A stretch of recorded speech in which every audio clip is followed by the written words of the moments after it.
Hello everyone, আমি রিয়া আবার একটা নতুন ভিডিও নিয়ে চলে এসেছি। আশা করছি সবাই ভালো আছো, আমিও ভালো আছি।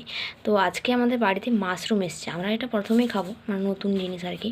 তো মাশরুমটাকে ঝিরি ঝিরি করে কেটে নিয়েছি প্রথমে, তারপর হলুদ জলে ধুয়ে রেখেছি। মানে ঝিরি ঝিরি করে আলু কেটে নিয়েছি, সাথে অল্প করে পেঁয়াজ কেটেছি, অল্প করে রসুন ছাড়িয়েছি, তার সঙ্গে ক্যাপসিকাম আর ধনে পাতা কুচি। তো আজকে মাশরুম রান্নাটা আমিই করব, তো চলো ভিডিওটা দেখতে থাকো। রান্না করার জন্য আমি প্রথমেই কড়াইতে কিছুটা পরিমাণ তেল দিয়ে দিয়েছি, তারপর পেঁয়াজ কুচিটা দিয়ে দিয়েছি। পেঁয়াজ কুচিটা হালকা করে ভেজে নেব। তারপর আমি ক্যাপসিকাম কুচিটা দিয়ে দিয়েছি হালকা করে সতে করে নেওয়ার জন্য। তারপর আমি বেটে রাখা আদা আর জিরে আর লঙ্কার ওই বাটাটা দিয়ে দিয়েছি। তো মশলাটা ভালো করে কষিয়ে নেবো কিছুক্ষণ। মশলা থেকে তেল ছেড়ে দিলেই আমি মাশরুমটা অ্যাড করে নিয়েছি। মাশরুমটা কিছুক্ষণ কষিয়ে নেব। তারপর আমি ঝিঝিঝি করে কেটে রাখা আলুটা দিয়ে দিয়েছি সাথে। এবার কিছুক্ষণ আমি ভালো করে কষিয়ে নেব। ভালো করে কষানো হয়ে গেলে পরিমাণ মতো জল দিয়ে ঢাকা দিয়ে দেবো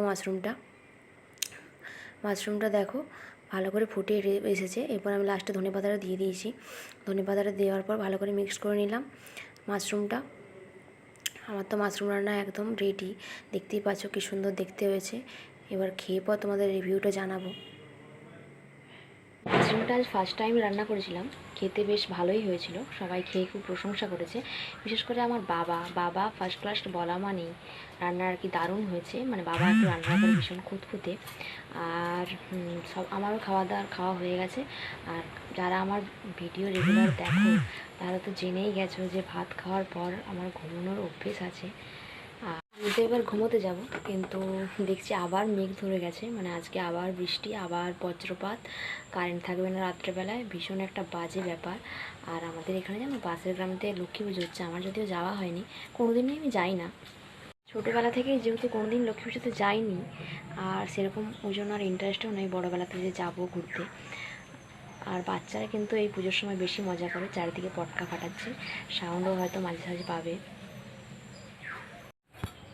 আজকের ব্লগটা এখানেই শেষ করলাম। আশা করছি ভালো লেগেছে। ভালো লাগলে লাইক কমেন্ট শেয়ার করবে। সবাই ভালো থেকো, সুস্থ থেকো, টাটা। আর মাশরুম কে কে খেয়েছো, রান্না করো, আমাকে কমেন্ট করে জানিও।